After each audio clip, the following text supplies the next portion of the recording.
Hi అండి. ఈరోజు వీడియోలో ఒక మంచి దోసల రెసిపీ చూపించబోతున్నాను. దోసలు అనగానే మినపప్పు బియ్యంతోనే చేస్తూ ఉంటాం కదా! అలా బియ్యం వేయకుండా జొన్నలతో దోసలు వేసి చూడండి. చాలా సాఫ్ట్‌గా వచ్చి టేస్ట్ కూడా అంతే బావుంటుంది. ఇది షుగర్ పేషెంట్ తీసుకోవచ్చు. బరువు తగ్గాలనుకునే వాళ్ళు కూడా ఇది తీసుకోవచ్చండి. ఈ దోసలు చాలా సాఫ్ట్‌గా వస్తాయి. ఒకసారి ఈ వీడియో మొత్తం చూసాక మీకు నచ్చితే ఒకసారి ట్రై చేయండి. ముందుగా ఒక గ్లాస్ మినపప్పు తీసుకోవాలి.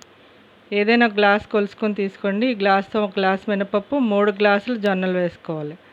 ఇవి తెల్ల జొన్నలండి. జొన్నలు 3 గ్లాసులు ఖచ్చితంగా వేసుకోవాలి. మీరు మార్నింగ్ ప్రిపేర్ చేసుకోవాలనుకుంటే నైటే నానబెట్టేసుకొని మార్నింగు మీరు రుబ్బుకోవాలన్నమాట. ఒక స్పూను మెంతులు వేసుకొని శుభ్రంగా క్లీన్ చేసుకోవాలి. జొన్నల్లో బాగా డస్ట్ ఎక్కువగా ఉంటుంది కదా! ఒకసారి క్లీన్ చేసేసుకొని ఒక 2, 3 సార్లు వాష్ చేసేసి ఇప్పుడు వాటర్ వేసి 6, 7 గంటలు నానబెట్టుకోవాలన్నమాట. నేను నైట్ నానబెట్టేసానండి. మార్నింగ్‌కి తీసి చూద్దాం ఇప్పుడు.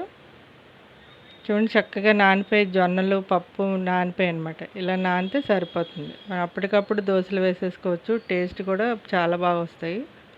ఇప్పుడు ఈ పూర్తిగా నానిపోయి మళ్ళీ ఒకసారి వాష్ చేసేసుకొని నేను గ్రైండర్‌లో రుబ్బుతాను. మీకు నచ్చితే మిక్సీలో కూడా వేసుకోవచ్చండి. నేను గ్రైండర్‌లో రుబ్బేస్తున్నాను.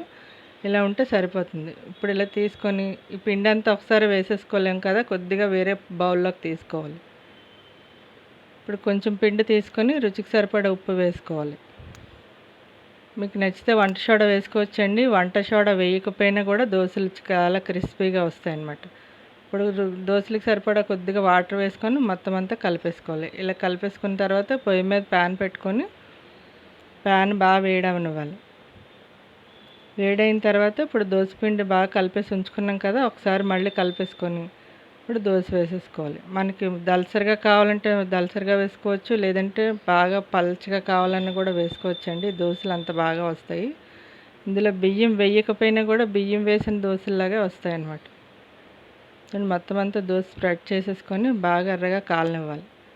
ఇప్పుడు ఒకవైపు అంతా కాలిన తర్వాత కొద్దిగా ఆయిల్ అప్లై చేసుకోవాలి. ఆయిల్ వేసిన తర్వాత ఇప్పుడు చక్కగా ఒకవైపు అయితే కాలిపోయింది. ఇప్పుడు ఒకవైపు మంచిగా కాలిన తర్వాత రెండో వైపు తిరగవేసుకోవాలి.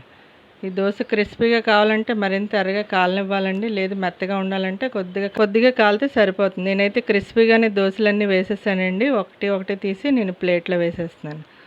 దోశలు అనేవి కూడా చాలా ఆరోగ్యానికి మంచిది కదా! ఇవి ఒకసారి వీడియో చూసిన తర్వాత నచ్చితే ట్రై చేయండి. నేను అన్నీ వేసేసానండి. ఇప్పుడు పల్లీ చట్నీ వేసుకొని కొద్దిగా టమాటో పచ్చడితో సర్వ్ చేసుకుంటే టేస్ట్ అయితే చాలా మీకు ఒక దోశ తించి కూడా చూపిస్తాను చూడండి. ఎంత సాఫ్ట్‌గా వచ్చిందో ఎవ్వరైనా ఈజీగా తినగలరనమాట. పళ్ళు లేని వాళ్ళు కూడా ఈజీగా తినే దోశలనమాట.